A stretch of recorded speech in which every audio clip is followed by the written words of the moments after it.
Pro Display XDR launched in 2019, and Apple has basically done nothing with it but make it look like a worse and worse value by releasing better display technology in cheaper products, which means Apple, you cannot forget about this next year. Let's begin.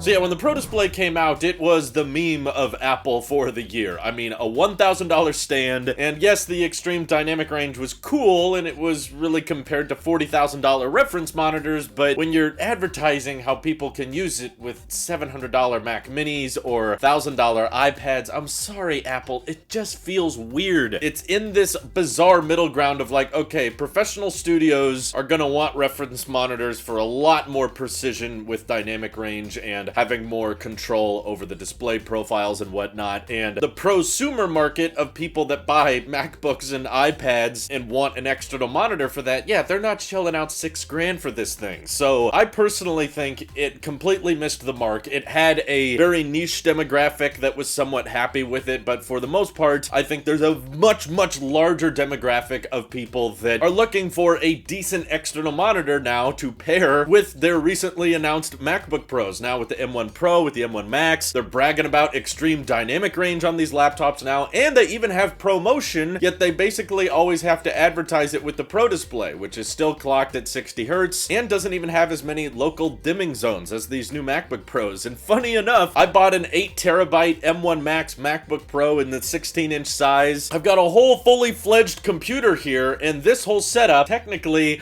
after cash back, ended up being cheaper than the Pro Display XDR setup, especially if you consider the nano texture option for an extra $1,000. Plus, the Pro Display is just a monitor, and it's so dang much thicker than the MacBook Pro, even thicker than the MacBook Pro closed up, which is hard to believe. But honestly, Apple, if you were so proud of the Pro Display's magnets on the Pro stand, I say go ahead, make this old Pro Display from 2019 even more pointless. Make a next generation version, of course, that uses mini LED technology that supports ProMotion. Probably, of course, will have Thunderbolt 4 instead of Thunderbolt 3 on the back. Maybe throw in a webcam because the bezel is definitely thick enough for one. The bezel on the Pro Display XDR is pretty dang close to the same thickness of the notch on the new MacBook, so you could keep that bezel the same, accommodate center stage, Face ID, and you'd still probably be able to make it thinner than the 24-inch iMac. Just make that same magnetic attachment on the back. People can pull off the Pro Display XDR from 2019, put on the Liquid Retina Display XDR, snap it onto that same stand. That way you can still swivel it for portrait mode, have height preferences for people who want it lower versus higher. But my one request, my one thing that I would ask you to change is that you provide just one tiny little option at checkout that says include a freaking normal stand, like the same stand you're putting on $1,300 iMacs that come with a whole computer and speakers and everything. You know, if this monitor is meant to fix more of the last monitor's problems, just include a little stand. Maybe this monitor could start at $3,000. I feel like I'm not asking for too much, okay? I'm asking for a monitor with equal specs to the new MacBook Pros, which start at $2,000, and I'm not even saying this monitor needs to include a computer. I don't even think it really needs to include speakers. If you want to throw in some speakers, okay, cool, as long as there's no chin and we can have one size bezel all the way around. Yeah, I'm just looking for a screen that's bigger than my MacBook display, preferably bigger than my iMac display, that has the same specs, and I don't want to spend half the price of my MacBook.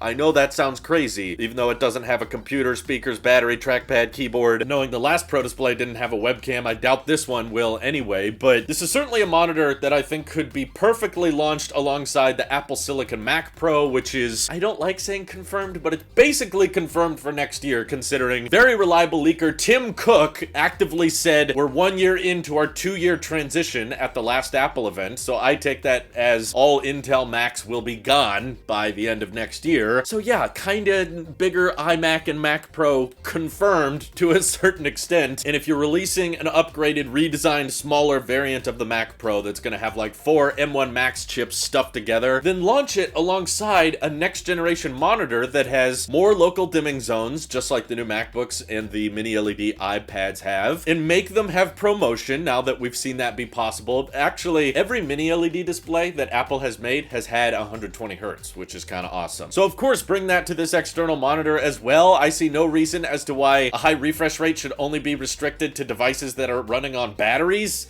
Like, if anything, 120 hertz should have came to the desktops and the external monitors first, because the power draw doesn't matter as much there. It's a stationary device. But in terms of general aesthetics, I just want to repeat again, as much as I am frustrated with the existence of the Pro Display XDR and how Apple, after nearly 2 years of being on the market, didn't even want to lower the price. You didn't even want to give this thing a discount at some point. I ridicule it a lot, but I still love the look, because I've been in the market and kind of scanning around for external monitors for my MacBook, and they all kind of suck. They're all kind of ugly. I hate all of the micro chins and the asymmetrical bezels and the gamer aesthetic that all high refresh rate displays have to go with, because beforehand, the only people who wanted over 60 hertz were gamers, but now I just want something that matches the refresh rate of my Mac, my iPad, and my phone. I don't want all this crazy avatar-looking monitor chassis, okay? They're all weird. So I want a brandless, thin-bezeled, large display. I don't even really need it to be a 6K panel. I know Apple is obsessed with their high pixel densities, but I'd be fine with a 4K 32-inch monitor, honestly, if they wanted to make one. They're not gonna, but I would be okay with it. And I'm disappointed that we haven't heard enough rumors and leaks about this external monitor. Basically, Ross Young told us that there's a 27-inch mini LED with 120 hertz iMac in the works for around the March to April timeframe of next year, but that's an iMac, so I know it's gonna have a chin, and it'll probably start north of $2,000, and I'm really not even going to be able to use it as an external monitor with my MacBook Pro, which, yes, I want to keep using that one. I want a machine that I can take with me on trips. I want a machine that I can take with me on the go. It's already been really helpful to edit in different rooms around the house. I kind of forgot how comfortable and nice it is to just be editing a video and like, hey, I want to, you know, hang out in the other room now. I want to watch TV while I'm editing, or I want to be in the kitchen while I'm editing. Like, I'm discovering all this new freedom, so no, I don't want to buy a whole new iMac just to use as an external monitor. I put macOS Monterey on my iMac Pro, and the AirPlay is so laggy, it can't turn into an external monitor, so I'm still just kind of waiting on universal control. I just hate that there's so clearly a market for this external monitor game, and Apple has so obnoxiously priced themselves out of reach for many people's budget. There's so many people that aren't even fathoming getting an Apple monitor because they know it's going to be $6,000 at least. So Apple, all I'm trying to say is, if you make an external monitor with the same great display technology that you put in these MacBooks, and please throw in a webcam, please make it thinner, don't put a notch on it, just sell that thing for under $3,000, and I guarantee you would get like 4 times as many sales than what you got for the Pro Display XDR. So I know you would have less of profit margin per monitor, but it would sell at so much higher volume that you would make your money back so much faster. Obviously, if you can go lower than $3,000, even better. Get it under $2,000 for all I care. As cheap as possible, just something like remotely reasonable, okay? Barely reasonable is what I'm asking for here. And I'm really hoping we get some news reports or some leaks or rumors suggesting that Apple is planning on refreshing the Pro Display XDR within the near future. Because if they keep that thing around throughout the entirety of the Apple Silicon transition, oh my god, it's gonna be right up there with the iPod Touch on my list of things I want Apple to kill off as soon as possible. Anyways, feel free to let me know how you feel about the Pro Display XDR. Do you think it should come with a cheap, you know, iMac looking stand? Do you want it to still use the new display with your existing Pro stands? If so, what would you do with your older Pro Display XDR for the 3 people out there that have one? Would you turn it into a canvas? Would you buy a VESA mount and put it on your hallway wall and just kind of play videos on it? Would you turn it into a TV? All that good stuff. Let me know what you're thinking down below. This is your Apple Sheep here. I'll see you all in the next one.